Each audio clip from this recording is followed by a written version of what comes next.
आई देखी जब भैया यह नवरात्र के महीना में एगो भक्त अपना माई के विदाई करता, ओकरा दिल से कैसे आवाज निकलता। आई सुनी जा ब्रिजेश दीवाना की आवाज में। काहे जात बारू माई मुँह हमसे मोड़ के, काहे जात बारू माई मुँह हमसे मोड़ के।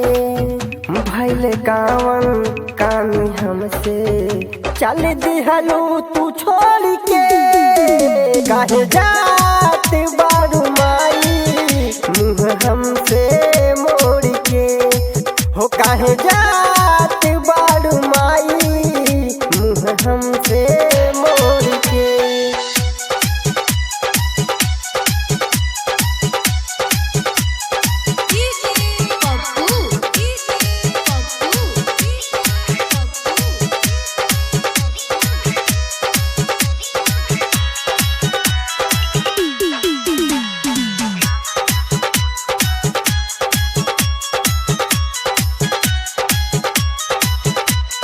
नौ दिन तोहर मैया हम तैनी पूजाई हो, तोहरे में तन मन धन हम आपन लगाई हो, हम आपन लगाई हो।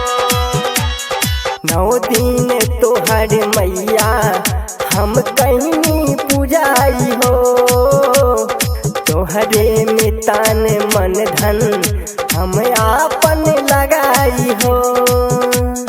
पत्थरे के भइल करे जवा कैसे दे तू बताई हो।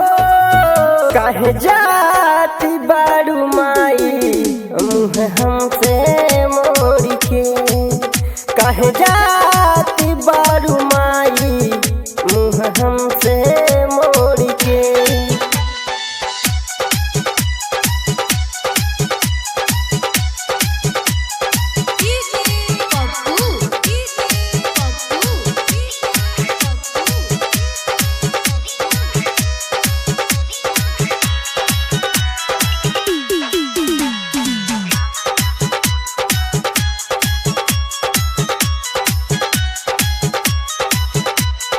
झर झर बहे नयनवा कैसे करब विदाई हो। तू चाली जैबू छोड़ के माई के करा बोलाइब हो, माई के करा बोलाइब हो।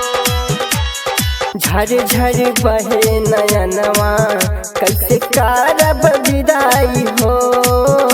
तू चाली जैबू छोड़ के माई के करा बोलाइब हो। ब्रिजेश से दीवाना गावे माई भजनिया रोई हो।